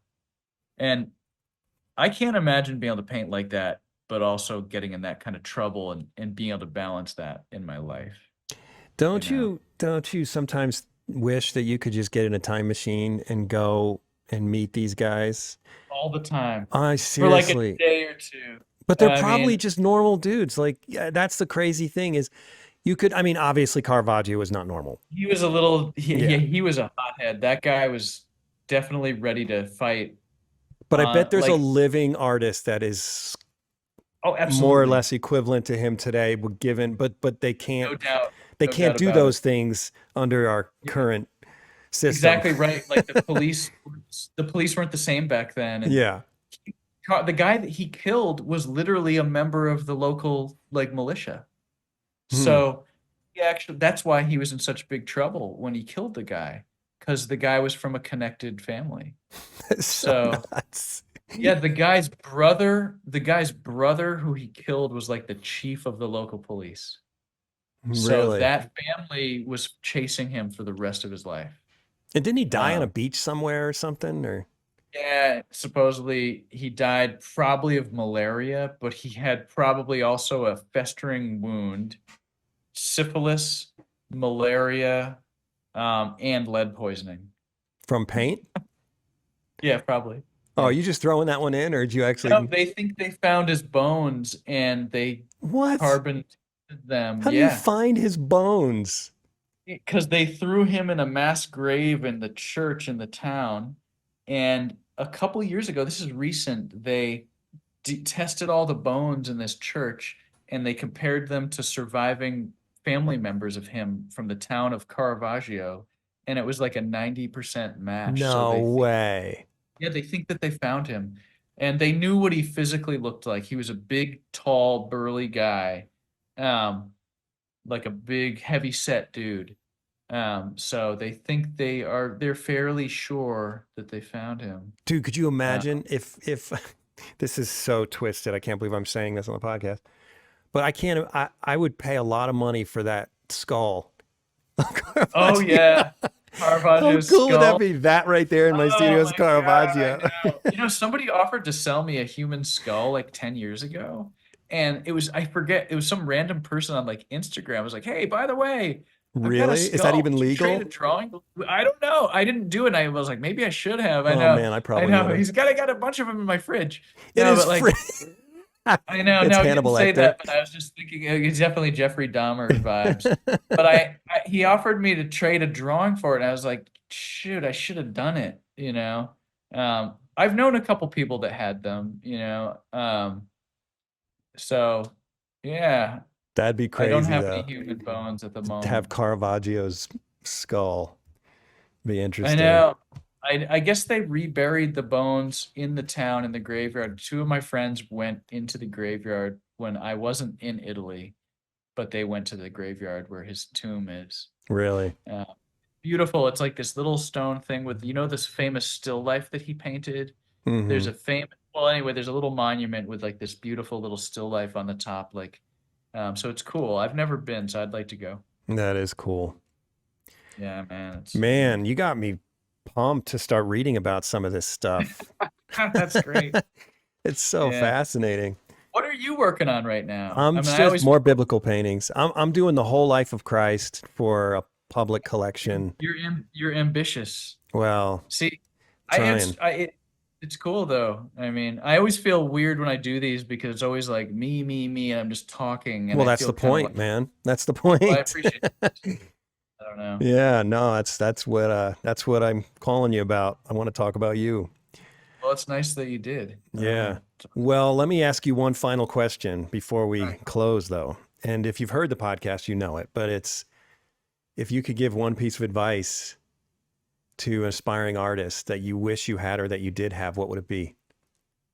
Um, Man, I always hate giving advice because I feel like my life, the way it is not exactly like, if I really had it together, I'd be more of like the type to give advice, but I'm working on so many things personally. It's like I don't like to do it, but I guess I'll do it anyway because I'll just do it work related since um I would say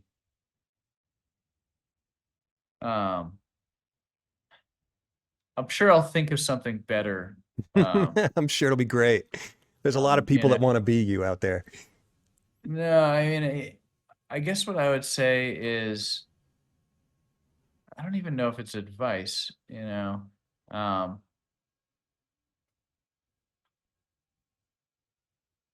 Eat really well. Eat good. I don't know. I shouldn't laugh at my own joke. No, that's my That's, first thing is if you eat well, you live no, longer, do better paintings. sleep well. No, that's bad advice because I don't. So no, I guess what I would say is I would study a lot of dead people's work. Um, like people aren't different. Like people are the same as they've always been. So that's Hmm. why I love history so much. I love people and I like to read about people.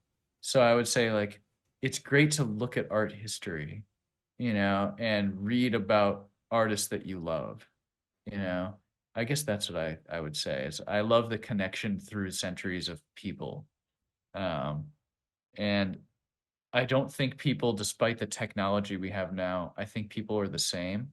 Hmm. I don't think of 500 years as a really long time. So I would just say, I guess, to read and go to museums and look at the art and let it inspire you. Feel the energy from those artists like speaking to you. That's Um, good. That's good. yeah, And that's not surprising. That's the advice you give because, like you said, the way you draw is based on your study of the masters. yeah, definitely. Yeah, Yeah. I think there's so many good artists now. I mean, every day there's so many good artists that I see and that it also inspire me. So I'm thankful for all that. Yeah. You know what? When you said 500 years is a long time, it made me think about something I've been thinking about a lot lately because I'm going to be 50 this year. And, Mhm. which is freaking nuts. It went by so fast. I know what you mean. I'm gonna be 47. Yeah, it's crazy. So Crazy. I remember when I was a kid, we moved into a house that was built in 1926, and it would have been 1979 we moved in. Hmm. So that what's at 55 years old. Okay. And my mom loved the house because it was a quote unquote old house. Hmm. And at the time, I felt like it might as well have been built in the Renaissance. I mean, it was so old because I was 5 years old. It was 55 years old. And it's just so old. But then now as I've gotten to be 50, I think 500 years, that's only 10 of my life. Right. That's nothing. I know. It's It's not that. crazy. As you get older, you start to realize how fast and how short history really I is. know. Short. Yeah, life is short, man. That's the one thing I'm self-conscious about it too. It's like my parents are getting older now, and I don't like any of it. I'm just like, what the fuck? Like, how do people deal with this? Seriously, it's so And I'm depressing. like, what happened? In my last 10 years, I mean, I did a lot, but it's also like it went so quickly, and it's disturbing to me. And it's like, all right, some days it overwhelms me where I just can't handle it. I'm like, I'm just gonna like curl up in a ball on the floor. Other days I'm fine for whatever reason. I'm just like, all right, whatever, but I definitely I don't like getting older, that's for sure. At least not No, at the me point neither. like it's definitely a lot different feeling, a different feel being 47 than 37, you know. Mm-hmm. Um, I've had new kind of feelings of kind of desperation this last year that I've never experienced before, of like weird feelings. And I'm like, okay, it's making me respect older people more. Like my grandfather's 99, and I think he's better mentally than me. And I mean, this is a guy who went from high school into World War II, so he really knows what life is about, and those are the people I look up to, you Yeah. know. Yeah, I it's true. I mean, you're pretty much as smart as you're ever going to be at maybe 25, 26. But there's no substitute for wisdom and experience, right? Yeah, no, I don't think so. And I think that's another reason why I think I like history. I think that a lot of people that think of themselves as progressive are not. Mm-hmm. I think they misunderstand things, you know. I don't think people are getting smarter. Um, No, I we're not think getting smarter. Technology's probably making us a lot dumber. exactly. That's the other thing. I think that people miss something when they don't learn skills. Mm-hmm. Um, and I can see it happening to me. I'm looking at my phone right now. I'm like, look at that thing. You know, God, I I know. I hate wish my that, phone, but you can't not yeah, have I'm one. on my phone all the time. I mean, I've had so many weird experiences because of it. Yeah, it's almost like I think it would be good for people to de-technologize on a certain level. But technology is also saving people. I mean, I know people that have, thankfully we have, modern medicine that can, you know, let you live a little longer if you have a heart problem, for example, you know. Um, Yeah. and someone like me, I don't know if I would have survived in the Renaissance just being as blind as I am. I don't know if be a painter, Oh, I would you have been know. dead. Oh, I think about that all the time because I was saved by surgery when I was 21 Oh, and cancer amazing. treatment. If I lived in the Oh, Renaissance, I would have been dead by the time I was 21. It's yes. There you go. crazy. I mean, yeah, Yeah. technology has its drawbacks, but also we're amazingly lucky. I think that's why when you say if you could go back in time, would you? I'd love to go back to the Renaissance for like a No, week. just to visit. Yeah, yeah. Yeah, just to Just to visit. kind of I know. like say, hey, dress up in those old Italian clothes and hang out with them for a while, pretend Oh you're my one of them. goodness. Yeah, absolutely. I'd It'd love be awesome. I would love it. Yeah, it'd be Yep. amazing. Anyway, I man, know. it's been a pleasure. I've looked up Yeah, to you same. forever. So this is Hey man, speaking of thank you so technology much. being helpful. I This know. is the one Never thing. would have we never would have talked. No, I know. no. This is the one thing. I mean, I hate my phone, but to be able to connect with artists across the country and across the world, I this know. has actually made me a little smarter.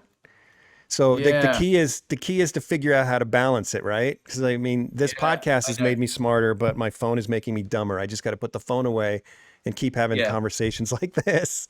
Yeah, man. Well, let's do it again sometime. That'd be awesome for sure. Yeah. All right, If man. you're ever in Connecticut, let me know. How far are visit you my- from the city?